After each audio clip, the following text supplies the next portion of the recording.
Son zamanlarda bir şübhəni yayıblar sosial şəbəkələrdə və şiənin əleyhinə istifadə edirlər. Deməli, bu şübhə təfxiz şübhəsi ilə məşhurdur və bunu yayanlar İslam düşmənləri Sehyunist Yahudilərdən tutdu, Sehyunist Məsihlərdən tutdu, hətta onların düzəltdiyi, qurduğu firqə, təkfirçi, terrorçu, sələfilər ya həmən Vahabilərdir. Və həmçinin bəzi sünni elm əhliləri də vardır ki, bu şübhəyə əl ataraq öz aləmlərində elə bilirlər ki, şiəliyi gözdən salırlar, şiənin alimlərini pis göstərirlər. Əzizlər, bu şübhə nədir, nədən ibarətdir və bunun cavabı nədir? Deməli, bunlar deyirlər ki, güya şiə alimi, böyük alimi İmam Xomeyni rəhmətullahi əleyh öz Təhrirül Vəsilə kitabında belə bir məsələyə fitva veribdir ki, bəli, az yaşlı qızla, yəni 9 yaşına çatmamış yaşında olan qızla evlənmək olar. Bir şərti vardı.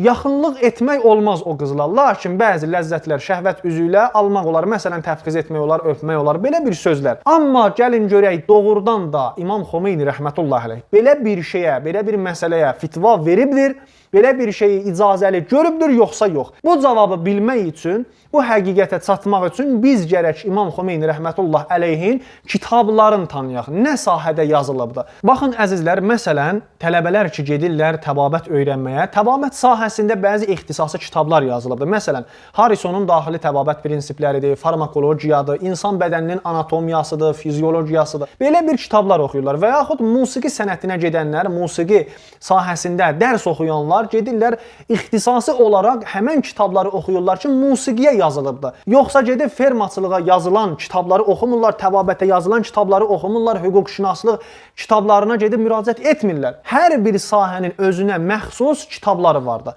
Dini məktəblərdə də dini tələbələr ki, ictihad məqamına, rütbəsinə çatmaq istəyirlər, fəqahət öyrənmək istəyirlər, o zəminədə Təhrirül Vəsilə kitabı kimi kitablar yazılıbdır. Təhrirül Vəsilə kitabı da o kitablardan biridir ki, ixtisasi olaraq dini məktəblərdə ictihad dərəcəsinə çatan tələbələr üçün yazılıbdır. Bu kitabda gələn hökmlər, məsələlər hamısı çox hissəsi fərzi və nəzəri hökmlərdir, qanuni hökmlərdir.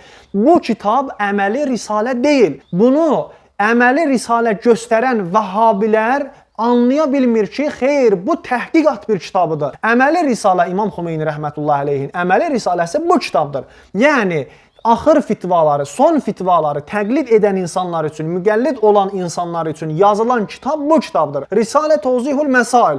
Buna əməl etməlidirlər o insanlar, o şəxslər ki, təqlid edirlər İmam Xomeyni rəhmətullahi əleyhə. Və bu kitabda bunun içində heç bir məsələ təfxiz haqda yoxdur. Əvvəl varağından vurasız, varaqlayıb axırına gedəsiz təfxiz haqda və yaxud uşaqla evlənmək haqda belə bir sözlər, söhbətlər qətiyyən yoxdur. Əksinə, burada neçə dənə şərtlər, çətin şərtlər vardı oğlan və qızın evlənməyinə. Oğlan və qız hər ikisi gərək buluğ həddinə çatmış olalar, hər ikisi gərək rizayətləri ola, hər ikisi rəşid və rəşidə ola, yaxşı ilə pisi ayıra bilər. Əgər bir qız 18 yaşı vardısa, 19 yaşı vardısa, yaxşı ilə pisi ayıra bilmir, rəşidə deyil, onun evliliyi İmam Xomeyni deyir ki, düz deyil, batildir, nikah batildir, evlənə bilməz. Hətta bu Təhrirül Vəsilə ki, bu Vahabilər, İslam düşmənləri, hətta sünnilər ki, iddia edir, bəli, belə bir şeyə fitva verib İmam Xomeyni, o cür deyil, fitva verməyib, burada fitva adında bir şey yoxdur.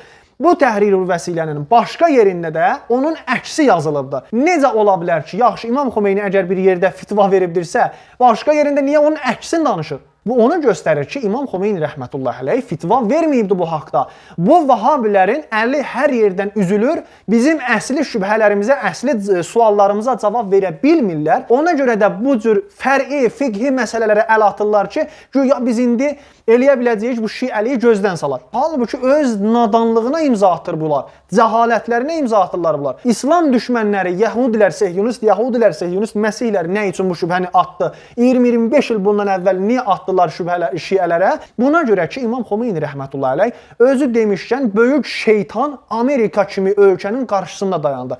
İsrailin, İngilisin qarşısında dayandı. Və onlar da gördülər ki, İmam Xomeyni rəhmətullahi əleyh nə gücə malikdir, ümumiyyətlə şiənin nə gücə malik olduğunu gördülər. Ona görə də getdilər bəzi, məsələn, belə məsələlərdə bəzi hissələrin ayırdılar və gətirdilər, yaydılar sosial şəbəkələrdə, kitablarda çap etdilər ki, bəli, şiəlik budur, şiələr budur, şiənin alimləri bu cür bir fitvalar verir və halbuki belə bir şey yoxdur. Baxın əzizlər, təhqiqat kitabı, məsələn İbn Sinanın kitabında yazıbdır ki, İbn Sina bəzi insanların mədfuları, nəcasətləri filan rəngdə və filan şəkildə olur.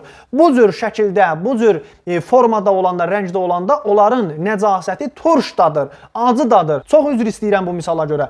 Amma İbn Sina bunu öz təhqiqatın yazıbdır. İbn Sina gedib o nəcasəti dadmayıbdır ki, deyən bu dadı verir, turş dadı verir. Xeyr. İbn Sina bunu demək istəyir ki, bəli, mənim təhqiqatımda, mənim araşdırmalarımda mən bu nəticəyə çatmışam. Mən bunu təhqiq edib yazmışam bura. Nəinki İbn Sina gedib onu o əməli görə və o əməli caiz bilə cəmaata deyək ki, bəli, gedin dadın bu işi, gedin dadın o nəcasəti və bilin ki, bu məsələn, bu nəcasət bu məzzəni, bu dadı verir. Xeyr, belə bir şey yoxdur. Bu təhqiqat kitabıdır. Təhqiq etmək kitabıdır. Araşdırıb İmam Xomeyni öz araşdırmasını yazıbdı bura və buna fitva deməzlər. Beləliklə, bu söz-söhbətlər ki, Vahabilər gətirir ortaya, İslam düşmənləri gətirir ortaya, Sünnilərdən atırlar ortaya, bunlar hamısı yanlışdır və İmam Xomeyni rəhmətullahi aleyhin Tozihul Məsail risaləsində, əməli risaləsində ki, ümum cəmaat üçün yazılıbdır, belə bir şey gəlməyibdir.